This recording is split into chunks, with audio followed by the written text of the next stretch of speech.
Good morning, good afternoon, good evening, everyone. Thank you so much for joining us. My name is Arun Sudhaman. I'm Editor-in-Chief at Provoke Media. Welcome to the launch of the 2020-2021 Asia Pacific Communication Monitor. I think probably the biggest survey of communication management and public relations practitioners in the region, organized by EUPRERA, and the Asia Pacific Association of Communication Directors, APAC-D. The study parallels communication monitor surveys conducted in Europe, North America, and Latin America. And we hope, and in fact, I'm quite sure we will bring you plenty of critical insight into the region's communications and PR sectors, how it's growing, what the key trends are, and what are the most important issues and concerns. I need to also recognize and thank the study sponsors alongside media partner Provoke. There is media intelligence company TrueScope and academic partner Nanyang Technological University from Singapore. So in terms of how this morning's session will work, we're going to run through the findings first. We will also have time for questions and answers from all of you towards the end of the session. We'll be using SparkUp for that, and more on that in just a minute. First of all, I'd like to introduce the four lead researchers who will be presenting the findings. You can see them all on the screen in front of you. We have distinguished Professor Jim McNamara from the University of Technology, Sydney. We have Professor May O. Lewin from Nanyang Technological University, Singapore. Dr. Chunju Flora Hongbasek from the University of Technology, Sydney. Professor Ansgar Zerfas from Leipzig University. Unfortunately, he can't join us because, as you may be aware, it's the middle of the night in Leipzig. But he is one of the lead researchers, and he is, in fact, the founder of the Communication Monitor Studies globally. So with all that said, it's now my pleasure to introduce APAC-D Vice President Christopher Domitar, who will run through the use of SparkUp for today's session to facilitate questions and comments. Christopher, over to you. Thanks, Arun. Hello, everyone. Welcome again. You can see on the screen now some information. As Arun said, we're going to be using SparkUp to elicit feedback during the course of today's event. You see point number one, type in cd.sparkuplive on your browser. You don't need to download anything. You just need to have access to the internet. Enter the code OBGGG and you'll be prompted to join as a guest. You just need to join as a guest. You don't need to enter any personal information, and SparkUp will generate a random identity for you. And once you're in the event, well, it doesn't show because of the backdrop. There we go. You'll have a menu depending on the size of your screen. You might need to flick down a little. If you touch on the For You button, you'll see the menu of options that we have. The Post Anonymous Questions is the one that you want to keep your eye on, because while the presentation is being made, SparkUp will be live, and you'll be able to add comments and questions during the course of the entire event. And then we'll show those questions at the end during the Q&A session. And also note, if you see questions or comments that are of interest to you, you can upvote them by clicking on the little heart mark to the right of the comment or question. So keep your eye on your mobile during the course of the event, because it's another way for you to interact with things while they're going on. CD sparkup.live, enter the code, and then join as a visitor. Back to you, Arun. Thank you so much, Christopher. So yes, please keep your questions and comments coming through. We're going to try and keep aside at least 15 minutes at the end to run through questions and comments. So with all that said, it now falls on me to hand over to the lead researchers to present findings of the research. To start things off, it's distinguished Professor Jim McNamara. Jim, over to you. Thank you, Arun, and hello to everybody. Thanks for joining us. Just very briefly, I'll start by summarizing the research design or the methodology of how the study was done. The full details are in the written report, and that is freely available online, and we'll give you the address of that later. But essentially, this is a biennial study every 2 years. It's an online survey of communication management professionals across the region. In this year, the survey was in field in late 2020, and we received 1,155 fully completed questionnaires, which is a good sample. They were from 15 countries and territories across the region.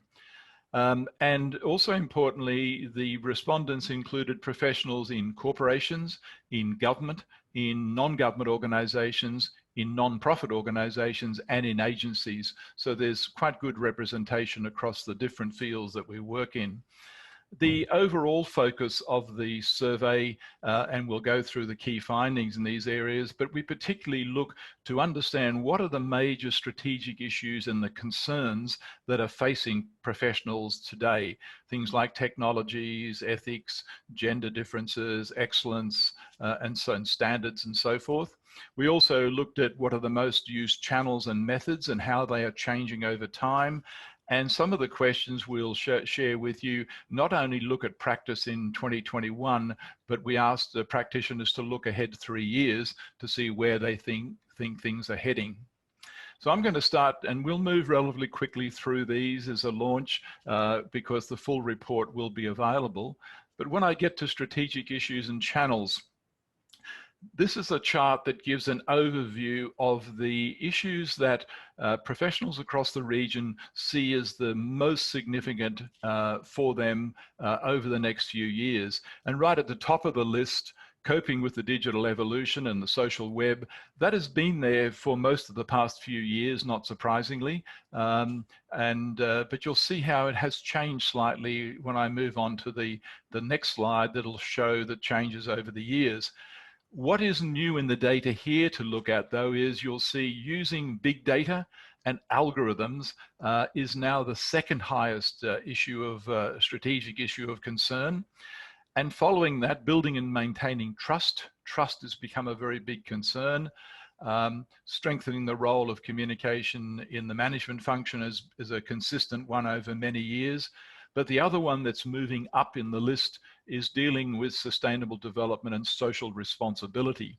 And so these are some of the leading things. It's social media, but big data, algorithms, and artificial intelligence tools are looming as big issues.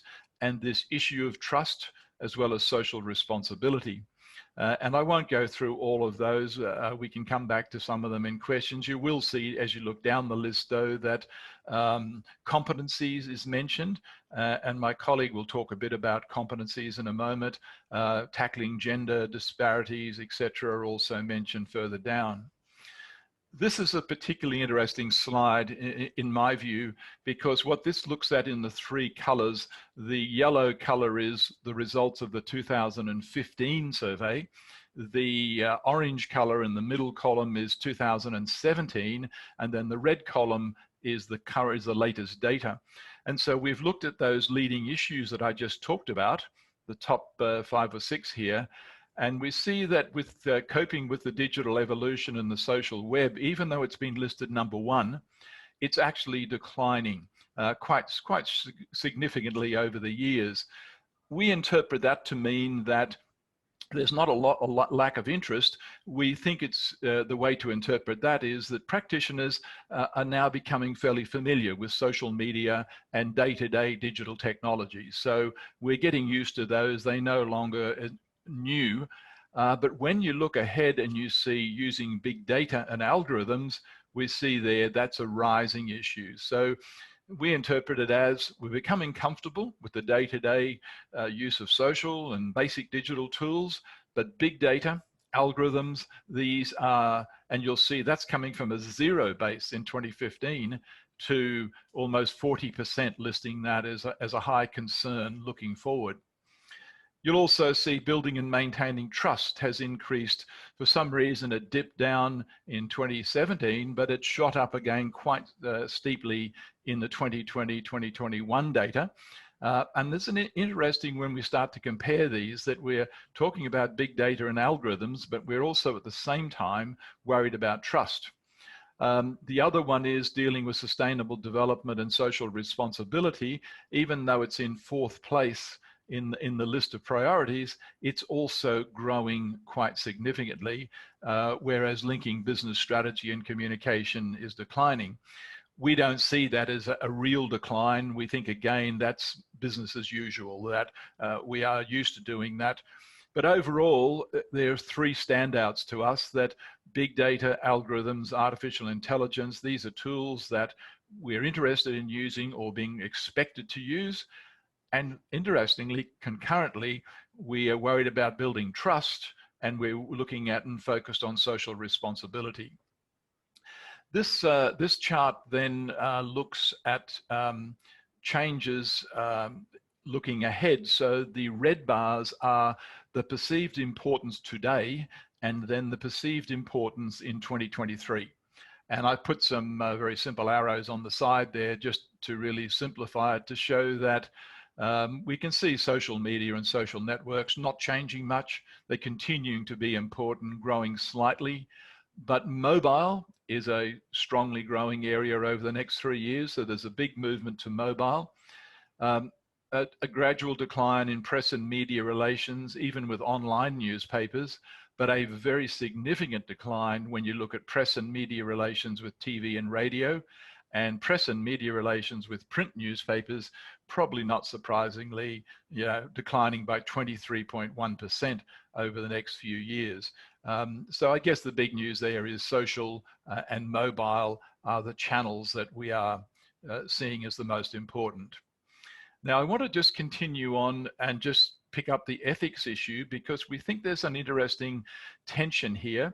And by the way, there'll be reminders through the presentation of the SparkUp URL. Remember, you don't have to download, you simply go to that URL and put in your code, and you can post comments as we go. This is another interesting chart, because you've just heard me talk about AI and bots and big data as seen as very important strategic issues. This question asks people, what are their ethical concerns? What are they concerned about ethically? And in the colored bars, the dark red represents extremely challenging. Moderately challenging is orange, and slightly challenging is the yellow.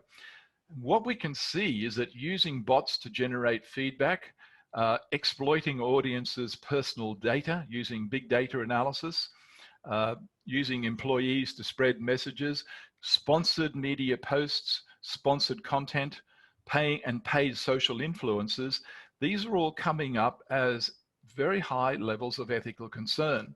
And so I've again just highlighted those there. And I think you can probably see there's a tension here that the strategic element, initiatives and activities and channels that we see as the most important, this is where we have most of the ethical concerns. And then when we look at that and say, well, okay, we've got ethical concerns, what is our level of training and knowledge of ethics? And this chart shows that almost a third, 30.1% of practitioners across the region have never participated in any training or education in relation to ethics.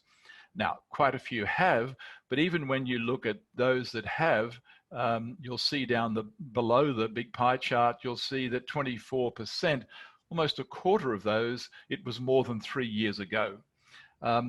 That's concerning to us because we have ethical concerns about these very new technologies and these new practices, and yet many of our practitioners have no ethical training, and those that do, many of them, it's more than 3 years old. So we're drawing some conclusions from this as researchers that there does need to be more training in this area, and Flora is going to talk about competencies in further detail. But you can see on the right-hand side there, we've noted that of the ethics training that is done, 26% have attended ethics trainings by a professional association, almost 30% within their own organization, which seems to be a commendable effort by organizations, and 32%, almost a third, have taken ethical classes during their studies. And that probably accounts for why a lot of it is 3 years or more ago. So we could say there probably that the organizations, the employers are doing a reasonable job, but it probably means we need to lift our effort in the universities, in classes. And I think there is a role and a challenge for professional associations, because only about a quarter are actually offering and providing training in ethics. And ethics is one of the big concerns that practitioners have, particularly in relation to new technologies. So there's some interesting tensions in the data there, and we'll sum up some of the conclusions later. But I'd now like to quickly introduce Dr. Flora, who will speak further about competencies. Okay, thank you, Jim. Let me introduce our findings in competencies. The communication competencies has been widely discussed in European communication literature and also in the global capability framework produced by Global Alliance for Public Relations and Communication Management. And this is the first time we adopt this investigation in our study. Competencies, defined as the sets of behaviors that support the attainment of organizational objectives. It is about how knowledges and skills are used in performance. Next slide, please. So in the first investigation on this topic, we asked participants to share with us whether they think there is a great need for communication practitioners to develop competencies, and whether this topic was widely discussed in their countries or territory. And then you can see that there is a big gap there. Almost 4 out of 5 participants agree that the topic of competencies is important, and then they think that there is a need for them to develop their competencies.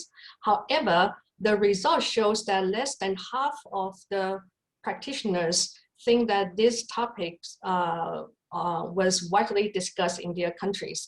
So probably because that it is the busy working environment in public relations that practitioners haven't been able to allocate enough time discussing, developing their competencies and capabilities. Next slide, please. So this is the data breakdown by countries or territories. If you look at the lower part of the data, we can see that Hong Kong and Macau has the highest recognition on the need for communication practitioners to develop their competencies. As you all know, that Hong Kong is a very highly demanding and competitive environment. So therefore, practitioners, they will consider it is important to develop their competencies so as to serve their organizations and clients.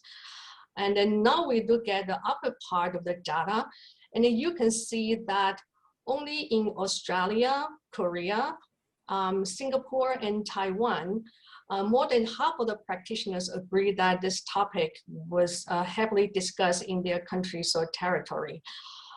So that is why we can see this kind of gap on the perception of importance to develop competencies, and then the lack of discussions on this development. Next slide, please. So literature has suggested 5 categories in competencies, meaning communication management, business, technology, and data competency. So in this investigation, we asked practitioners to share with us how important they think each of the categories are, and then their own personal assessment on their competencies in these 5 categories. And of course, you have seen some gaps there, and the largest gap shows in the categories of technology and data competence. We all know that in the recent 10 years, technology development has quickly shaped how we practice public relations. We always talk about engaging publics digitally, and then practitioners need to be digitally savvy. And then we talk about, like what Jim mentioned earlier, bots, big data. And then so now it is more demanding that practitioners are asked to be able to analyze and interpret data. So with all this requirement, we found that a lot of practitioners actually are not confident of their knowledge and skills in the categories of technology and data competence. And this finding is consistent across the communication position ranks, meaning that even the communication leaders, they are also not so competent on their competence in these categories. So this brings some alert for our profession to develop some trainings so that practitioners are able to develop their required skills and knowledge in meeting the challenges. Next slide, please. So we are talking about developing competence, we are talking about trainings. Then whose responsibility is that? According to our survey result, we see that the participants consider it is organizations and practitioners themselves should be responsible for developing competencies. If we look at the definition of competence that I mentioned earlier, it is about a set of behaviors supporting the attainment of organizational objectives. Then we can understand why survey participants consider the organizations, meaning the employers, should carry the responsibility in developing communication staff competencies. Practitioners expect their employers to provide relevant and updated trainings so that they are able to perform to meet their organizational targets. And for practitioners with expectations of their career development and meeting the demands coming from their employers and clients, they also need to constantly remind themselves to update new knowledge and skills in this fast changing digital world. All right, so now I pass the presentation to May. Thank you. Thank you very much, and good morning and good afternoon, everyone. You know, I have been analyzing the area of gender, and this is a very interesting segment of our data because, you know, there seems to be a lot of assumption that there are very little gender issues where the industry is concerned, because in Asia we have high representation of women in the industry. However, looking at our data suggests that there are a number of issues. If you look at the left pie chart, the practitioners working in communication departments and agencies, we've got a high representation across the region, 75.9%. And yet on the right pie chart, the top leaders who are the top management of the communication departments and agencies, the number of women representation drops down to below 60%. That is clearly a gap. And in the next chart, please, Jim, when we drill this down across the different types of organizations, you can see the gaps even more clearly in some sectors. For instance, the government organizations on the left chart, you see that the representation is about 78.6%. But when it comes to the female representation in the top management, it drops to 51.5%. The sector which is quite well matched is the non-profit organizations, where on the left chart you see that it is about 70.4%, and then on the right it's almost the same at 69.8%. So we see that, you know, it is sectorially, the divergences are even more stark. Next, please, Jim.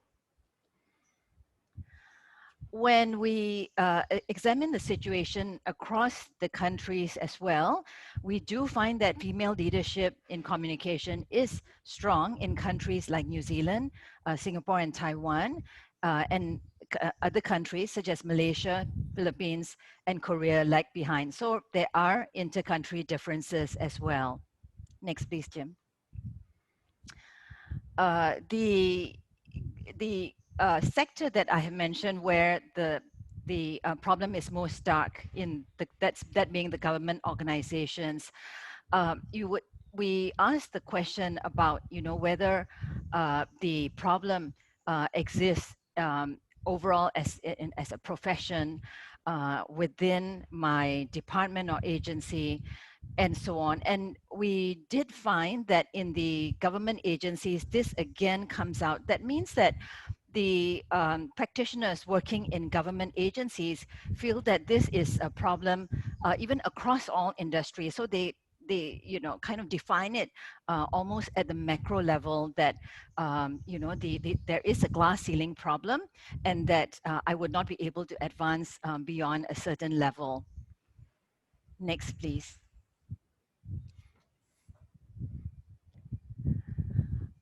when we try to identify, these sources of barriers and what are the various facets of organizations that have the greatest influence on the issue, we were finding that the organizations were being identified as the area that can make the greatest difference, which means that the barriers that exist in a particular organization, whether it pertains to family-friendly practices, whether it pertains to training and other types of support structures, seems to be the area that practitioners felt would make the biggest difference, as opposed to female practitioners themselves or the wider professional organization. So that was interesting to us. And I think that that really kind of links to the portions that Flora had mentioned earlier on competencies. The next section that I'll move on to is what we call the characteristics of excellence. And next slide, please. And this is a framework that is used also by our, sister research studies that were done across the world. And it uses a comparative excellence framework, which pulls in the drivers of influence, meaning the advisory influence and executive influence of the department, as well as the performance factors being success and competence. I know this is a little bit complex, but our report explains exactly how this calculation is done and how the excellent departments are defined. Next, please. So we looked at all the different communication departments that took part in our study, and based on that calculus of excellence, about 26.9%, and this is quite similar across the world when we compared against Europe and the United States, for instance, that about a quarter of the departments which were taking part were being defined as these really excellent departments, which were able to display the facets that I mentioned in the previous slide, and about, three out of four, or about 73%, were not in that excellent group. And what we did was we took this definition to look at the differences between what makes creative departments and versus other departments. Next, please. So, we apply this to many different facets, and in the report, you'll see these differences between excellent departments versus the others. But in the one of the areas that I have mentioned to you earlier in gender, if you remember that glass ceiling effect, right, which seems to be hindering the career plans, in the excellent communication departments, which is defined by the red bar, less female professionals feel that the glass ceiling is affecting me personally, as opposed to about 40% of the professionals in other departments which feel like there is a glass ceiling. So obviously there are pretty stark differences between these excellent departments versus the others. Next, please. This seems to go on to other areas as well. For instance, when we look at competencies, in terms of communication competence, management competence, business competence, even technology and data competence, there is again a clear contrast between excellent communication departments, which fare much better in these areas than the other departments. Next, please. We also tried to see what are the areas that the excellent communication departments were concentrating on. And I think you will see that, what Jim had shared earlier about coping with the digital evolution and using big data and algorithms, they were at the forefront of these areas of emphasis. And even if you look at other areas, for instance, dealing with sustainable development, and very interestingly, exploring new ways of creating and distributing content. So this is kind of looking at new frontiers, coming up with creative solutions and so on. They tended to take the lead compared to some other departments as well. So I'll turn over now to Jim to do the conclusions. Thank you to my colleagues. Now, we know we've thrown a lot of information at you fairly quickly, so just in a minute or two, I'll just quickly summarize what the research team took out of some of the key conclusions. But bear in mind, it is a 100-page report with a lot of charts, and that report is freely available for anyone who wants to obtain it. What comes out is that we think social media, as I said, and day-to-day digital tools are now fairly familiar. They are important, but most practitioners are using them and not finding a lot of difficulty. But what we do see clearly is that bots, algorithms, big data analysis, and growing talk about other artificial intelligence tools are seen as major challenges. Either the practitioners themselves want to be using them, or they are being expected to use them. But at the same time, we see major ethical concerns about their use. And then there's also ethical concerns about sponsored content and paid influencers, which are also actually growing practices out there in the industry. And then at the same time, we see there's insufficient education and training in the area of ethics. So I think you can see clearly some tensions here that big data and algorithms and AI are not going to go away, but there are these concerns about ethics, but our practitioners don't seem, in our view, to have enough training and education in how we might deal with the ethical implications of some of those tools. The big movers in terms of channels is social media and mobile communications. They are the growth areas.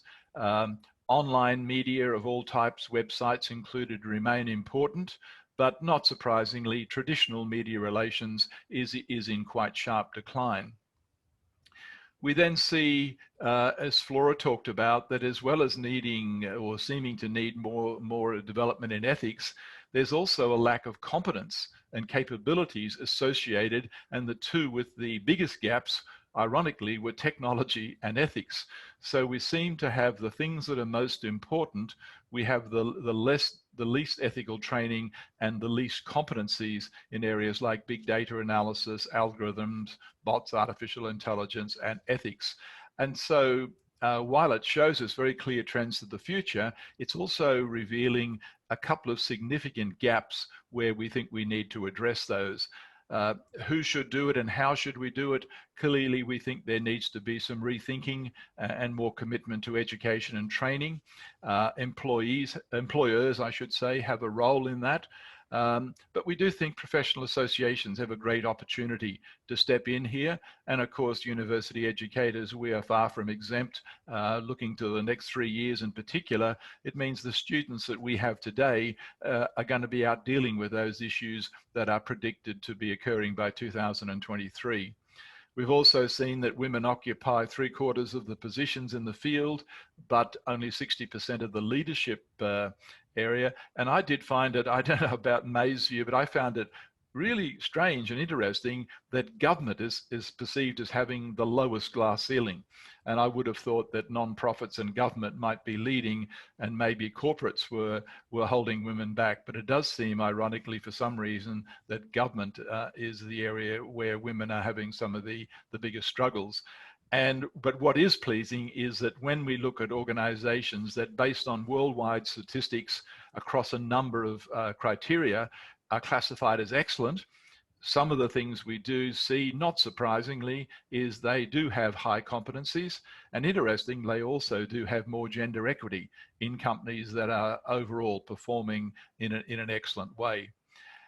So that's a quick summary of the findings. I want to just hand back briefly to Flora because this study was not possible without a huge amount of support across the region.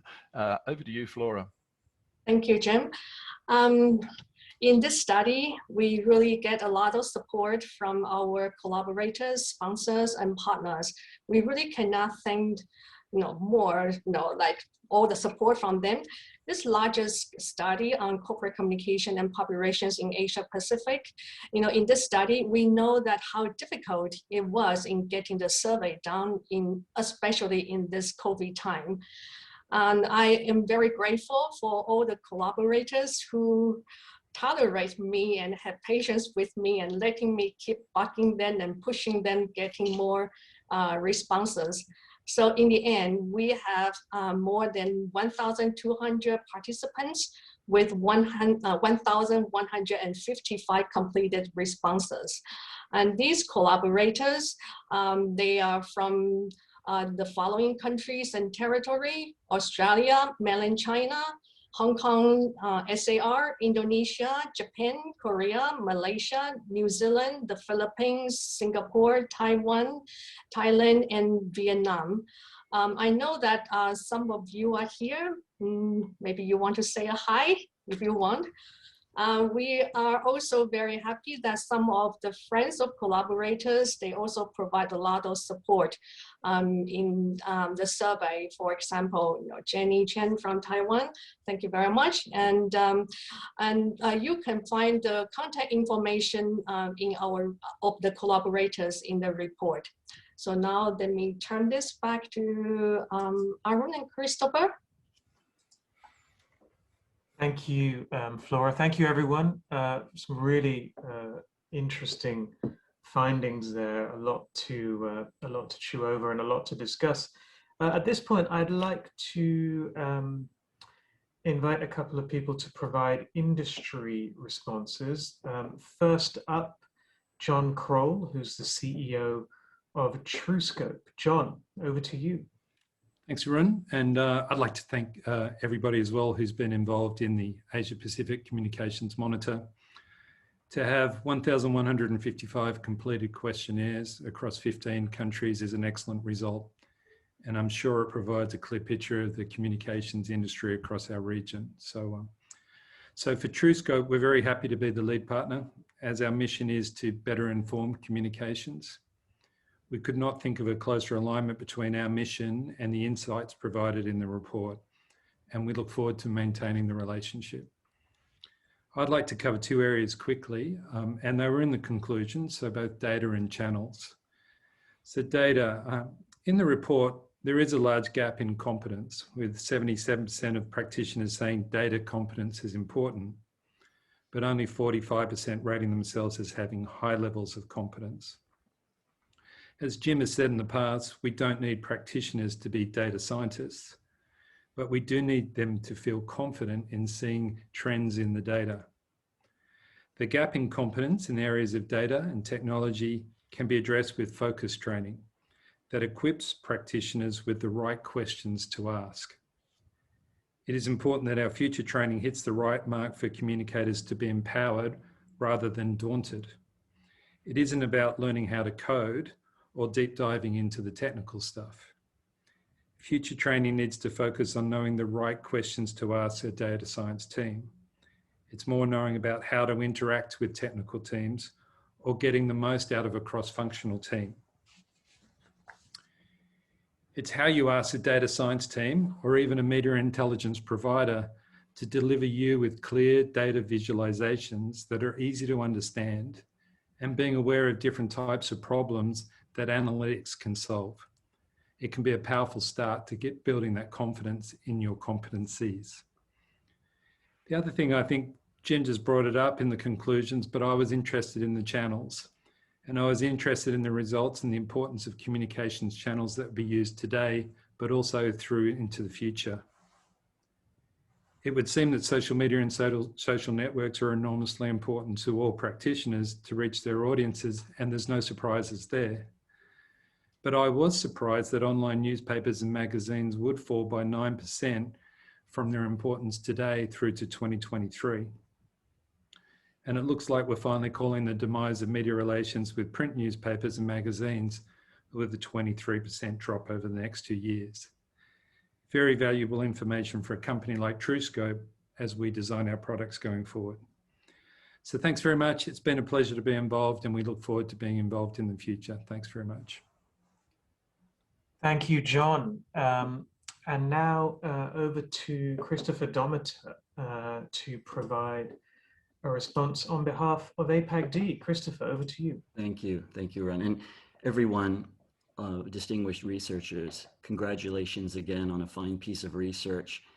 Not only pulling it off this time, but I think this is the third time you've done this. I mean, all the more power to you. Please keep this going well into the future. We're all benefiting greatly from the insight that you're bringing to the discussion.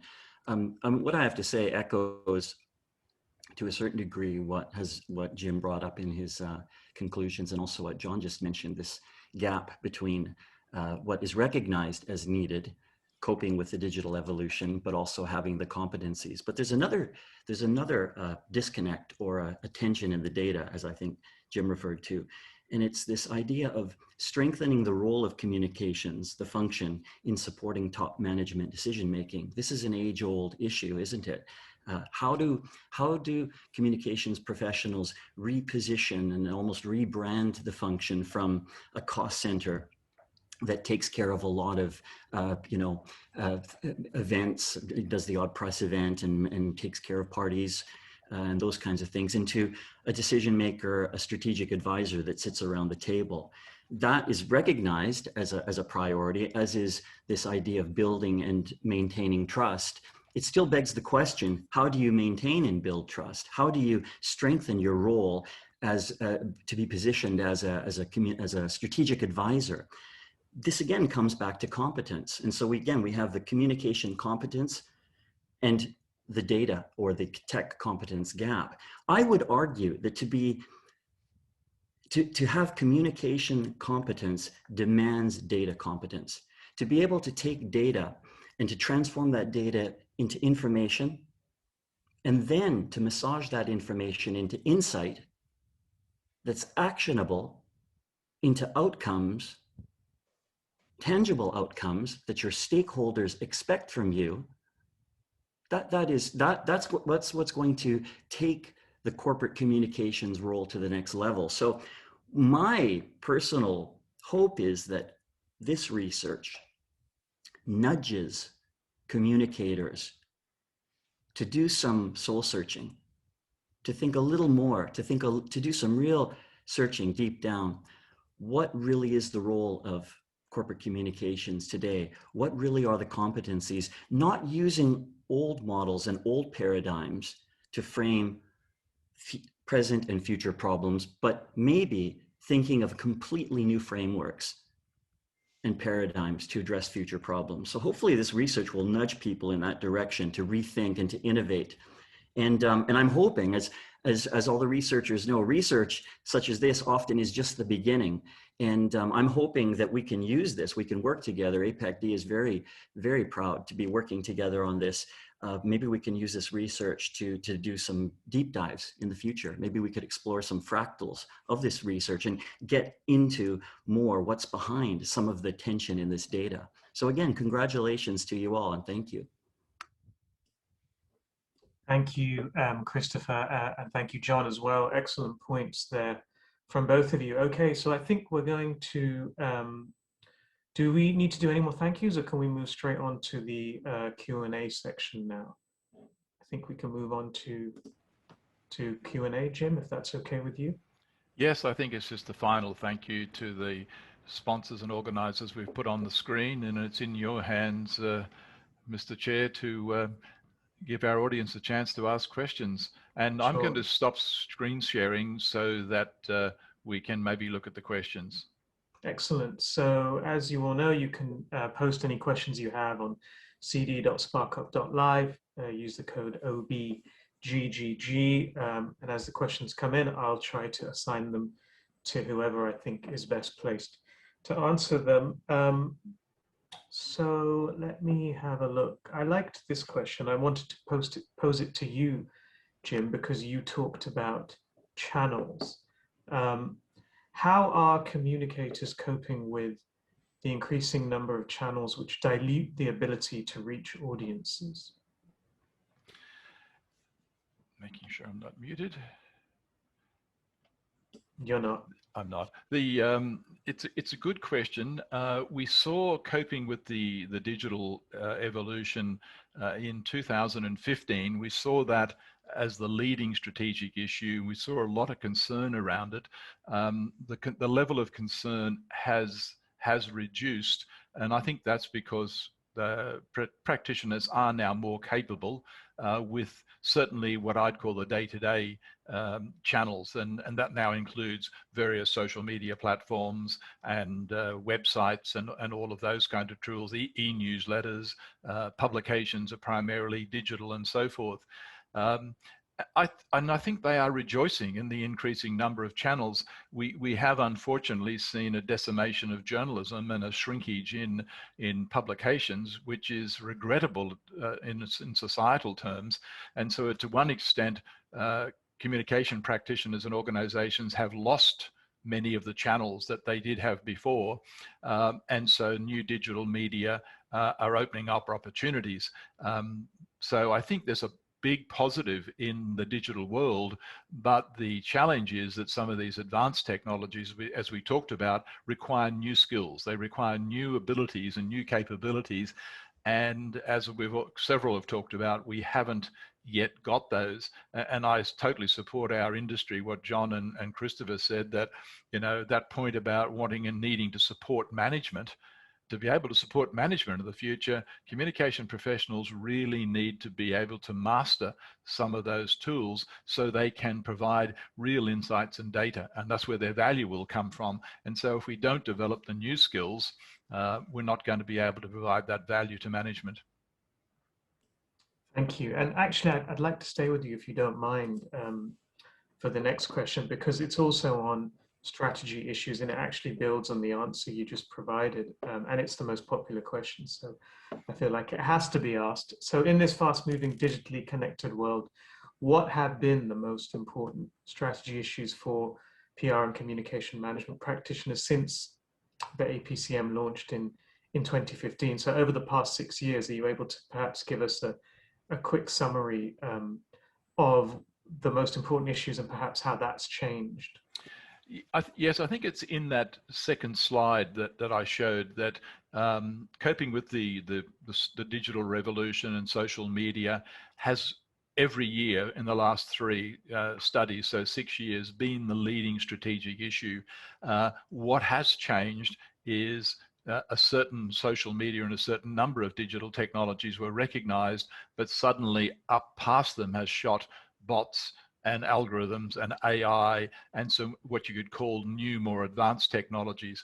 And so we see a consistency in the decline of traditional press and traditional media relations. That's been very consistent. We're seeing a consistent leading issue of social media.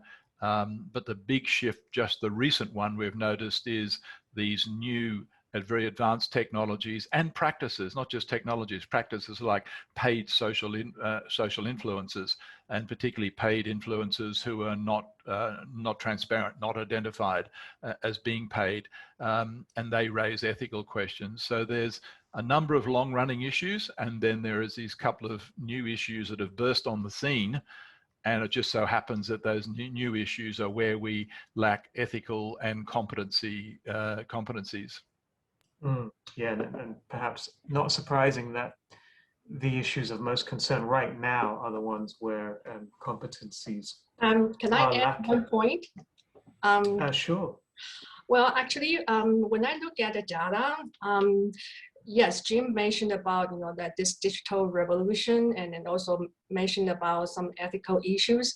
And my observation is, if we put this like in a broader environmental business picture, we can find that probably because of a lot of behavioral consequences from the corporations, or probably because of the stakeholders' expectations toward the corporations.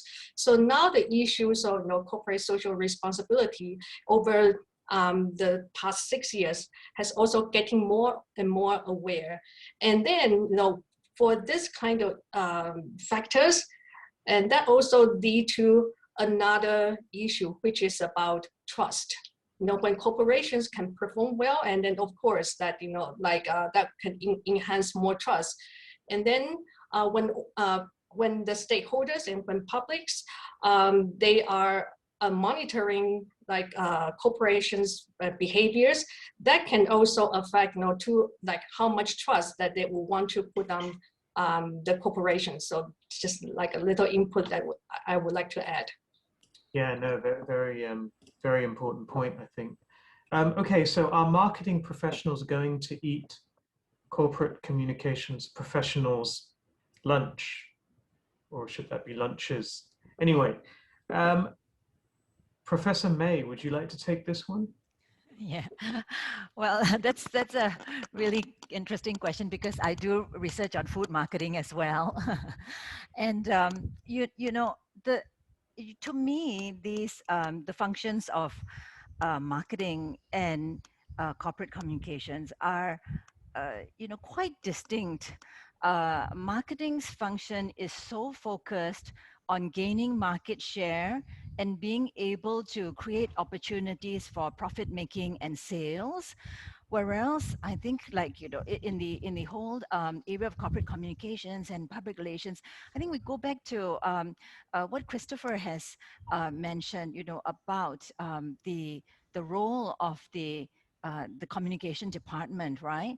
And that it is really in an ideal situation, it is the partner to the top management to look at the entire function of communication, both internally and externally, and to fulfill, many of the facets that the marketing profession goes beyond what marketing professionals are involved with.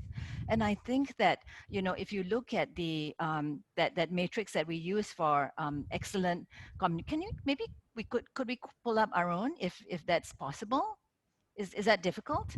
If you kind of look at that, okay, I'll just, yeah, I remember pretty well. One thing I can say is everyone can access the. Oh, okay, no worries. Everyone can access the PDF on Spark Hub. Yeah, half of the, half of the kind of the drivers of excellence involve the facets of influence. So, the communication department is essentially a partner to top management, and in excellent departments, they offer that partnership with top management to have entire oversight of the both internal and external communication functions, which goes well beyond marketing. And certainly there will be some there you go, thank you so much. That sphere of influence, right, within the organization, the advisory influence, and so then that links up to why ethics has been rising as an area of competence, because that's not an area that is so critical in marketing because of the differing objectives. So, I guess, going back to the question of whether the marketers are going to eat the communicators for lunch and so on, it's really goes back to the divergence between the two, and that importance in having partnership between marketing and communication, so that both the departments can fulfill their roles in partnership, but not in competition. I believe that that's one way going forward. And I do agree with Christopher that because of these types of feelings that perhaps there is an overlap, perhaps marketers are fulfilling functions from the communication department because they're also involved in advertising and other types of external communication, that it's more important than ever for the communicators to really kind of look at their roles within organizations and where their critical contributions and functions are. I believe that there is a huge evolution that's going on, and it's a chance for the entire industry to refocus and rethink about their orientation, especially around excellence. Thank you. Great, thank you, May. Yeah, I think it's quite a complicated question, isn't it? But certainly it's a trend that I suspect the industry is well aware of. Arun, can I just say one really quick thing there? If you look at the competencies and the gaps, marketing is using very similar channels now to reach their audiences, but they've got a high competence in data and the results that they bring to the rest of the business. So to me, just looking at the results of the survey, it just absolutely brings out that communicators need to be more data aware, because other parts of the business are very strong in those competence and using it to get budget inside their organizations. That's true. Yeah, good point as well, John. So I think we've got time for maybe one or two questions, as long as the responses are reasonably brief. Next one I thought was interesting. Were there any major differences between agency and in-house respondents? I don't know if there's anyone in particular who can speak to this question. There was the one difference I do recall from the data, I don't have it right in front of me, was in the area of using bots and AI and big data, the agencies were the most interested and committed to that area, which is probably not surprisingly. They want to be innovative, they want to be bringing something new to the clients. So agencies were out in front, not necessarily in competencies, as John has indicated, but they were certainly they saw that as a bigger strategic issue, and non-profits, for example, saw it as much less important. They were more cautious using more traditional methods. Great, thank you. Another question, based on the survey findings, it seems to suggest that traditional media is increasingly losing its influence and relevance. What about in crisis management situations? Is that something that any of you can answer based on the research? I don't want to dominate, but I've just been in my own university managing a major crisis, and what we call a crisis contagion. So COVID itself is a crisis, but in many organizations it's led to a flow-on financial crisis. We've found that actually using traditional media and social media was the least effective way to communicate. The social media, more than 70% of what was in social media was disinformation. And the journalists in traditional media focused on Donald Trump's comments and major political issues. And we came back to using owned media. We used a whole array of Zoom and Teams and digital newsletters, and basically used very much our own controlled digital media. Having said that, I as a social researcher am very concerned at the problems we have in traditional media, and I believe for the sake of democracy, we need journalism to be revived, to have more reliable, have journalists with adequate resources and adequate time to go and do their job. And we see some excellent journalism, but unfortunately our traditional media has been decimated quite a lot in recent years. I agree with Jim too, and I've been doing some quite a bit of work on the COVID-19 infodemic. You know, the wealth of information that's been all around, and and looking at the efforts of the governments, especially in Asia as well.